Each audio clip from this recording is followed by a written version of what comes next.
I've seen. No, I think Grisham is that kind of player, and it's like they feed off of each other out there in San Diego. I mean, look at the 2 trades they made.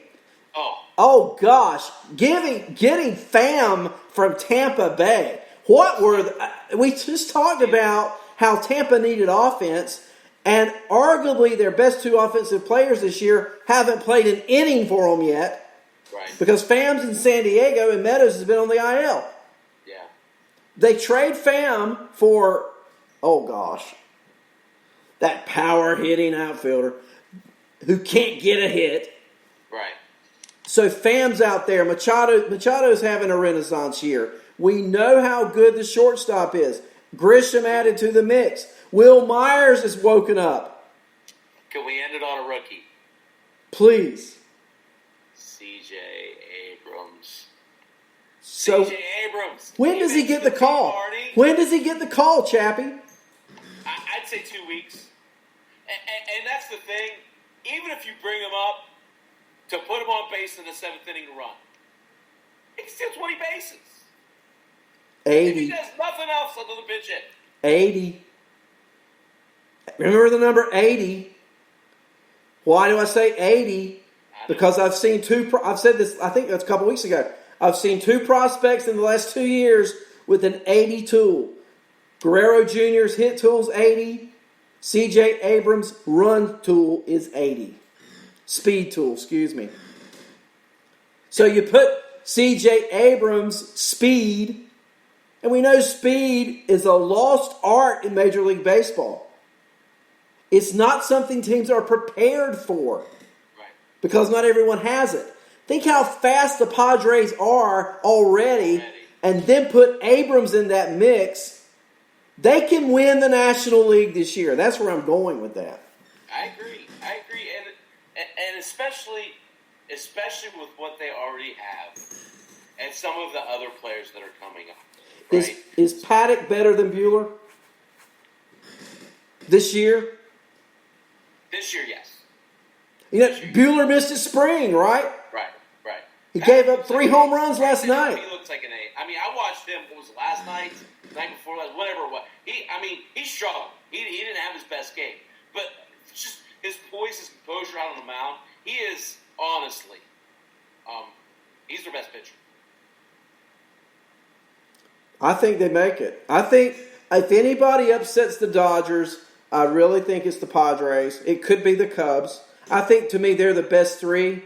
I think the Rockies are pretty good, Chappie, but I think they're winning games. Not lucky. That's not the word I'm using, but they've pitched above. You can't expect Sensatella and Gray and even Freeland. I think Freeland's a great pitcher. I said that earlier. I really do. But when it comes down to it, and they're facing those elite teams, they're going to get a couple runs off of those guys. Even Gray, who's their ace, they're going to get a team like the Yankees, a team like the Dodgers, they're going to score a couple on them. And can they score with the Buehlers and the Kershaws? That's what it comes down to. In the playoffs against Kershaw? Right.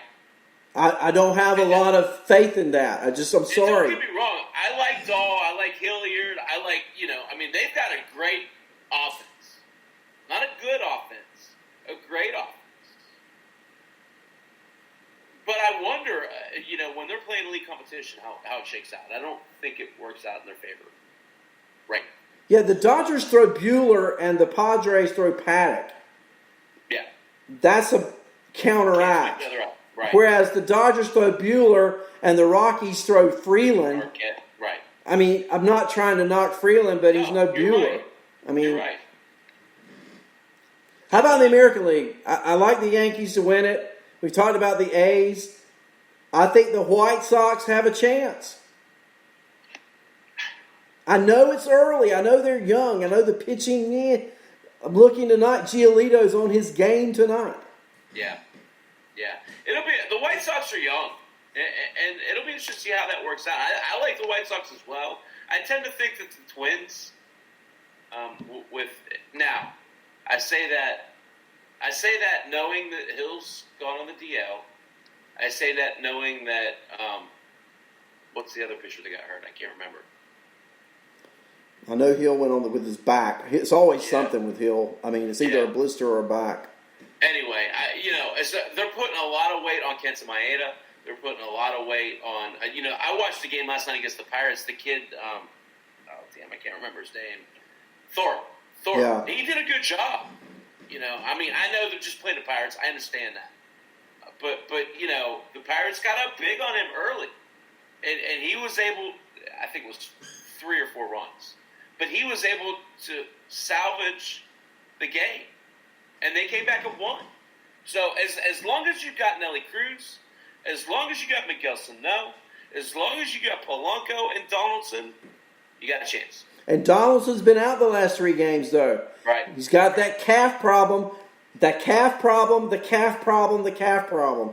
That's what put him out in Toronto. How serious, how concerned are the Twins when they hear the word calf mixed in the same sentence with Josh Donaldson? I think they got to be really worried. You don't want Sano back there at third. Because he's the number 2 hitter. He's playing the fucking. Sorry, I apologize. He's playing a hot corner. It's such a big part of their offense. It's such a big part of their team. It is important.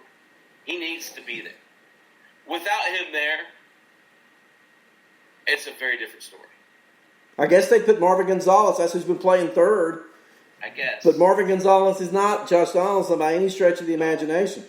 No, not even close. So we'll see. But I'll tell you right now, Nelson Cruz is having one of the best years of his career so far. And he's 40 years old. Yeah. But the thing about it is, again, in a 60-game season, he doesn't have to touch the field. No. He goes out and hits. That's it. I'm 45. I feel like I can still hit. Well, I got to tell you a story real quick before we leave, because you'll enjoy this, Chappie. True story. I go to the Yankee Fantasy Camp. I've been several times. Because of that, I've met some Yankee players and coaches. One particular year, I get invited to go to the Old Timers weekend and to the Friday night dinner. This is kick-tail stuff, I'm telling you, man. Yeah. One of my friends with the Yankees, Gene Stick Michael, he passed away a couple years ago, but Stick was one of my coaches at Fantasy Camp. And we're standing there talking, shooting the bull, whatever. And Hall of Famer Dave Winfield walks up. Wow. Starts talking. Here's how it goes, Chappie. Stick says to Dave Winfield, "Do you know Arnie?" And Dave says, "I don't believe I do." And we shook hands. Followed by this statement. The legend Arnie. Yeah. Followed by this statement, Gene Michael says to Dave Winfield, "This guy," pointing to me, "can hit." Talking to Dave Winfield, who had over 3,000 in his career. Right. Anyway, whatever. He's letting you know. Yeah. So I'm ready. Look, Chappie, it's been a great night, man. You did a great job earlier. I'm enjoying this. I guess we're on for next Tuesday till they tell us they're kicking us off, right? So, hey. But great. I got nothing better to do. I love doing it. I do too. And again, 992 views on last week's show. I got calls from my friends saying, "When are you and Chappie going to New York to join ESPN?" I told them we were in contract negotiations, and when the money was right, I'd let everybody know. Sound good to you, Chappie? Exactly. Sounds good. Exactly. Hey, have a good night, everybody. We'll be back with you next week on Chappie and Arnie After Dark. Good night, Chappie. Take care, all. Night.